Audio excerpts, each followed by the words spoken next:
Assalamualaikum. Welcome to my English second paper class of class 7. How are you? I hope all are well with your family. At present, we are passing a dangerous moment for COVID-19. But don't worry, stay safe, stay home and pray to Allah. Dear students, keep reading continuously. Greeting everyone on online tutoring Amar Ghore Amar School. I am going to start my class.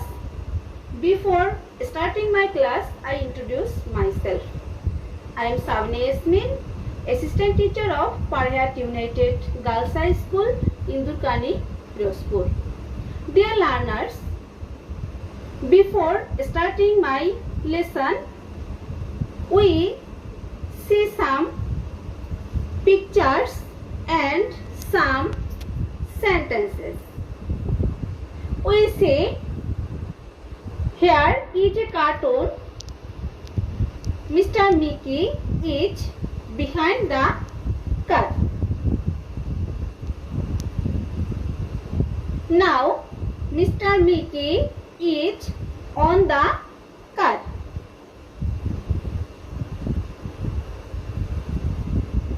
Dear learners, can you tell me what is our today's topics? I think most of them guessed our today's topics. Right? Our today's topics is preposition. So, everybody take your writing pads and write our today's topics.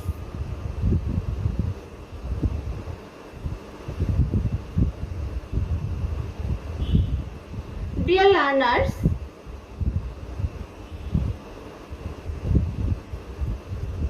at first we know what is preposition.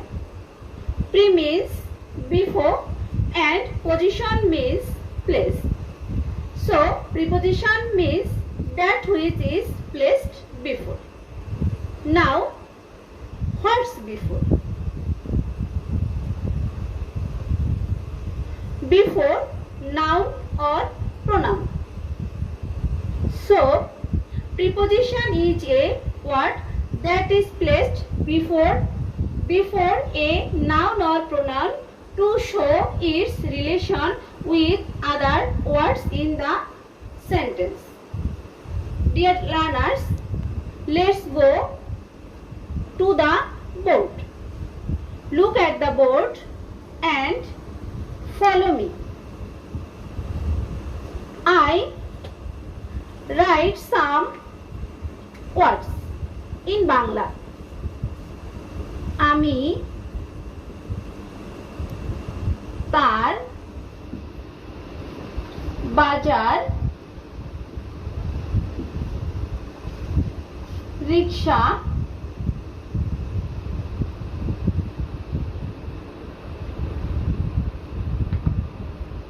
গিয়েছিলাম।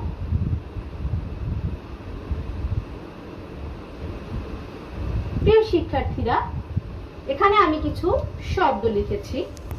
আমি তার বাজার রিকশা গিয়েছিলাম। নিশ্চয়ই এই শব্দগুলো দ্বারা একটা বাক্য হয়েছে, কিন্তু বাক্যটা কিন্তু অর্থহীন, অর্থবোধক নয়। এই বাক্যটা অর্থ প্রকাশ করছে না। এখন আমি কিছু ছোট ছোট শব্দ লিখছি, তোমরা খেয়াল করে দেখো। আমি তার সাথে বাজারে রিকশায় গিয়েছিলাম। এখন তোমরা খেয়াল করে দেখো যে এই ছোট ছোট শব্দগুলো লেখাতে কিন্তু একটা পরিপূর্ণ অর্থবোধক বাক্য তৈরি হয়েছে। খেয়াল করে দেখো, সাথে এখানে তার হচ্ছে সর্বনাম, বাজার হচ্ছে বিশেষ্য, রিকশা হচ্ছে বিশেষ্য। ডিয়ার লার্নার্স, তোমরা খেয়াল করলে দেখতে পারবে যে এই যে শব্দগুলোর পরে আমরা এই ছোট ছোট শব্দগুলো লিখে দিয়েছি, যার ফলে কিন্তু একটা অর্থবোধক বাক্য তৈরি হয়েছে এবং একটা শব্দের সাথে আর একটা শব্দের সম্পর্ক তৈরি হয়েছে। এটাকে এখন আমি ইংলিশে ট্রান্সলেট করি। আই গিয়েছিলাম, ওয়েন্ট টু মার্কেট, MARKET,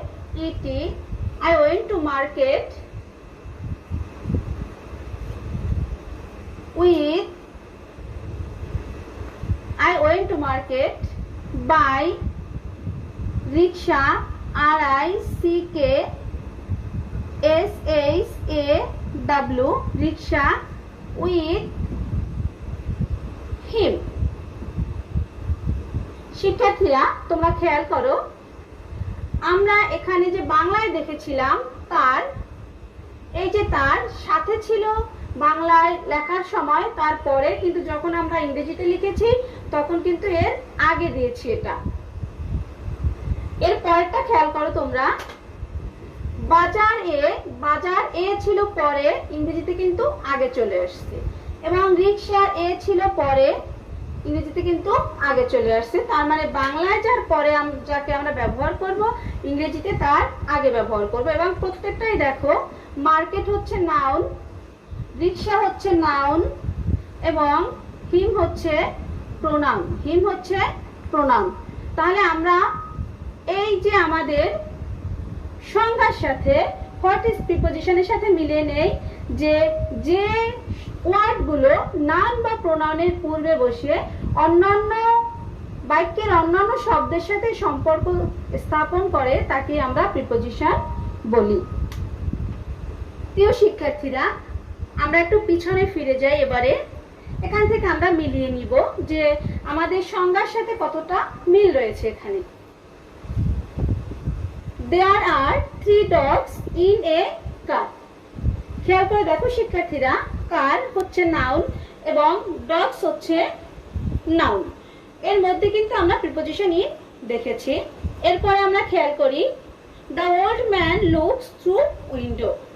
দেখো উইন্ডো হচ্ছে নাউন, দ্য ওল্ড ম্যান এছাড়াও আছে দেখো লুকস ভার্ব। তার মানে এরপর যে সেন্টেন্সগুলো আমরা এখানে দেখছি প্রত্যেকটা প্রিপজিশনের পরে কিন্তু নাউন বা প্রোনাউন ব্যবহার হয়েছে। নাও শিক্ষার্থীরা, এখন আমরা প্রিপজিশনের অবস্থা, কোন অবস্থায় আমরা কোন প্রিপজিশন ব্যবহার করব এই বিষয়টা আমরা জানবো এখান থেকে। শিক্ষার্থীরা, তোমরা এখানে দেখতে পাচ্ছ একটা চতুর্ভুজ রয়েছে এবং তার উপর একটা বৃত্ত রয়েছে, এবং বৃত্তটা কিন্তু চতুর্ভুজকে স্পর্শ করে আছে। যদি কোনো বস্তুর উপরে, কোনো কিছুর উপরে কোনো কিছু স্পর্শ করে থাকে তখন আমরা প্রিপজিশন অন ব্যবহার করব। তোমরা এই পিকচার দেখে, ছবি দেখে ভালোভাবে নিজের ভিতরে গেঁথে নাও এটা। এরপরে নেক্সট আন্ডার। আমরা এখন কিন্তু দেখতে পাচ্ছি যে চতুর্ভুজটা নিচে রয়েছে বৃত্তটা, এখানে আমরা আন্ডার ব্যবহার করেছি, নিচে বোঝাতে আন্ডার ব্যবহার করা হয়। এখন দেখতে পাচ্ছি আমরা চতুর্ভুজটার মধ্যে আছে বৃত্তটা, তার মানে মধ্যে বোঝাতে ইন ব্যবহার করা হয়। এবার দেখছি একটা ঘরের ভিতরে বৃত্তটা রয়েছে, ভিতরে বোঝাতে আমরা ইনসাইডও ব্যবহার করতে পারি। এরপরে দেখি আমরা, এবারে কিন্তু বৃত্তটা ঘরের বাইরে চলে গেছে, তাহলে আমরা বাইরে বোঝাতে, কোনো কিছু বাইরে বোঝাতে আমরা আউটসাইড ব্যবহার করব। এরপরে খেয়াল করি আমরা, এটা এখন কিন্তু চতুর্ভুজটার সামনে রয়েছে বৃত্তটা, তার মানে সামনে বোঝাতে আমরা ইন ফ্রন্ট অফ ব্যবহার করব।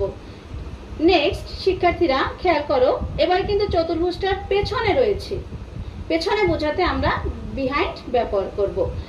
এটা একটু খেয়াল করো শিক্ষার্থীরা, এই যে একটা অ্যারো চিহ্ন রয়েছে, তোমরা দেখো যে বৃত্তটা থেকে এই যে বৃত্তটা চতুর্ভুজের ভিতরে ঢুকছে, এই যে প্রবেশ করা স্থান, প্রবেশ করা, এরকম বোঝাতে আমরা ইনটু ব্যবহার করব। এবারে দেখো এখানে কিন্তু ভিতরে প্রবেশ বোঝাচ্ছিল, এখন দেখো শিক্ষার্থীরা এই ত্রিভুজটার ভিতরে কিন্তু ভিতরটা বাহিরে যাচ্ছে, তখন আমরা আউট অফ ব্যবহার করব। এখানে আমরা দুটো চতুর্ভুজ দেখতে পাচ্ছি এবং মধ্যে একটা বৃত্ত দেখতে পাচ্ছি, অর্থাৎ দুজনের মধ্যকার বোঝাতে আমরা বিটুইন ব্যবহার করব। এবার দেখো চতুর্ভুজটার চারদিকে কিন্তু একটা গোলাকার শেপ রয়েছে, অর্থাৎ চারদিক বোঝাতে আমরা অ্যারাউন্ড ব্যবহার করব। এবারে দেখো এটা কিন্তু একটা বরাবর একটা অ্যারো চিহ্ন রয়েছে, দেখো বরাবর একটা দাগ দেওয়া রয়েছে, বরাবর বোঝাতে আমরা অ্যালং ব্যবহার করব। এখানে দেখো আড়াআড়ি ভাবে কোনো কিছু বোঝাতে আমরা অ্যাক্রস ব্যবহার করব। এখানে খেয়াল করো শিক্ষার্থীরা, রয়েছে একটা ত্রিভুজ এবং একটা বৃত্ত। ত্রিভুজটার থেকে বৃত্তটা নিচের দিকে নামছে, এই যে তোমরা চিহ্নটা দেখো নিচের দিকে নামছে, নিচের দিকে নামা বোঝাতে আমরা ডাউন ব্যবহার করব। এটা কিন্তু উপরে উঠছে শিক্ষার্থীরা, উপরের দিকে ওঠা বোঝাতে আমরা আপ ব্যবহার করব। আশা করছি প্রিয় শিক্ষার্থীরা তোমরা এখানে যে প্রিপোজিশন গুলো আছে এগুলো ভালোভাবে নিজেদের ভিতরে গেঁথে নিতে পেরেছো। এরপরে আমরা following this preposition we see some sentences. The tiger is on a car. এখানে শিক্ষার্থীরা তোমরা দেখতে পাচ্ছ একটা গাড়ি রয়েছে এবং গাড়ির উপরে একটা বাঘ রয়েছে, টাইগার। তো টাইগার কিন্তু এই গাড়িটাকে স্পর্শ করে আছে। That means one means just on touching position anything, কোনো কিছুকে স্পর্শ করে থাকা। এর পরেরটা আমরা খেয়াল করি, an eagle is flying above the water. ছবিতে তোমরা দেখছো যে এই পানির উপরেই কিন্তু ঈগলটা রয়েছে। এই উপরের ছবিটার দিকে যদি আমরা তাকাই তাহলে আমরা দেখি কি যে গাড়ির উপরে কিন্তু টাইগারটা রয়েছে। এখানে আমরা ওয়ান ব্যবহার করেছি, এখানে আমরা অ্যাবভ ব্যবহার করেছি। কারণটা হচ্ছে ওয়ান এখানে ব্যবহার করেছি, সে কিন্তু স্পর্শ করেছিল, কিন্তু ঈগল কিন্তু পানিকে স্পর্শ করে নেই, একটা নির্দিষ্ট দূরত্বে রয়েছে। সুতরাং above is used to compare the height or express certain height. Next,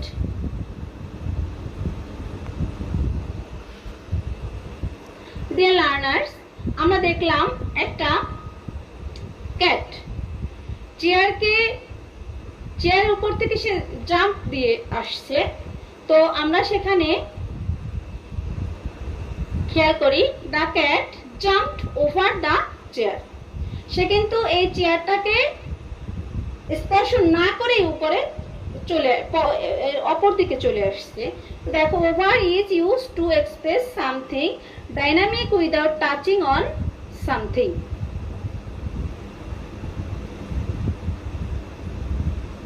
প্রিয় শিক্ষার্থীরা, এখানে আমরা দেখছি দেখো একটা কার রয়েছে এবং একটা ডগ রয়েছে। এই ডগ কিন্তু কারের পাশেই রয়েছে, পাশ দিয়ে যাচ্ছে। The dog is walking by or beside the car. পাশে বোঝাতে আমরা by আর beside ব্যবহার করতে পারি।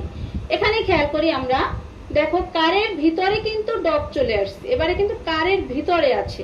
এই উপরের পিকচারটাতে কিন্তু আমরা সাইডে পাশে দেখেছিলাম, এখানে কিন্তু ভিতরে রয়েছে। তাহলে এখানে ভিতরে বোঝাতে আমরা in or inside ব্যবহার করব। The dog is sitting in or inside the car. প্রিয় শিক্ষার্থীরা, এই ছবিটা আমরা একটু খেয়াল করব।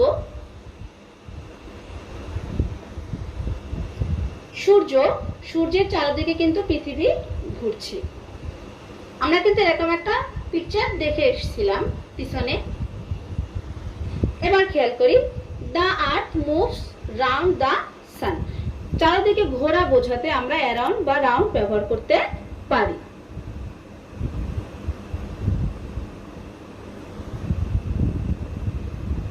ডিয়ার লার্নার্স, তোমরা দেখতে পাচ্ছ দুটো পিলার রয়েছে এবং পিলারের ভিতরে একজন লোক দাঁড়িয়ে আছে। দ্য ম্যান ইজ স্ট্যান্ডিং, দুজন বোঝাতে দুটো পিলার, তাহলে আমরা এখানে কি ব্যবহার করব? The man is standing between two pillars. অর্থাৎ বিটুইন আমরা সেখানেই ব্যবহার করব two or more individual persons or things. Next Shakib Al Hasan আমরা এখানে দেখতে পাচ্ছি এবং তার পাশে অনেক ক্রিকেটাররা রয়েছেন, অনেক খেলোয়াড়রা রয়েছে। তাহলে আমরা দেখো Shakib Al Hasan is playing cricket among the other cricketers, অর্থাৎ অ্যামং আমরা সেখানেই ব্যবহার করব, অ্যামং আমরা সেখানেই ব্যবহার করব more than 2 persons or things, দুইয়ের অধিক।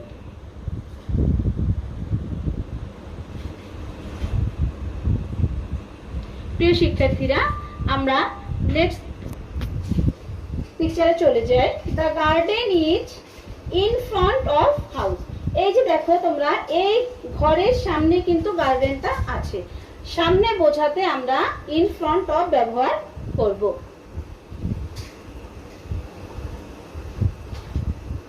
এখানে আমরা দেখতে পাচ্ছি গাড়ির পেছনে রয়েছে একটা ক্যাট, পেছনে বোঝাতে আমরা বিহাইন্ড ব্যবহার করব। The cat is standing behind the car.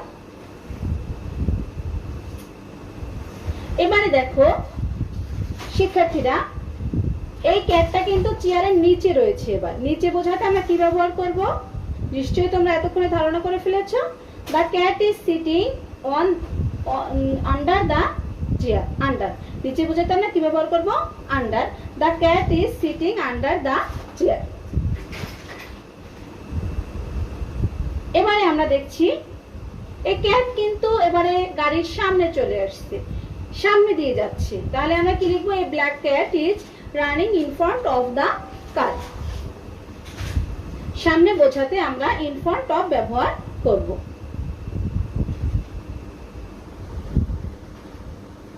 প্রিয় শিক্ষার্থীরা, এবারে আমরা দেখছি যে কিছু লোক আরোহীরা উপরের দিকে উঠছে, পর্বতের উপরে উঠছে। কোন উপরে ওঠা বোঝাতে আমরা আপ ব্যবহার করব। এবং সেকেন্ড পিকচারে আমরা দেখছি যে একটা টাইগার কিন্তু নিচের দিকে নামছে, নিচের দিকে নামা বোঝাতে আমরা ডাউন ব্যবহার করব।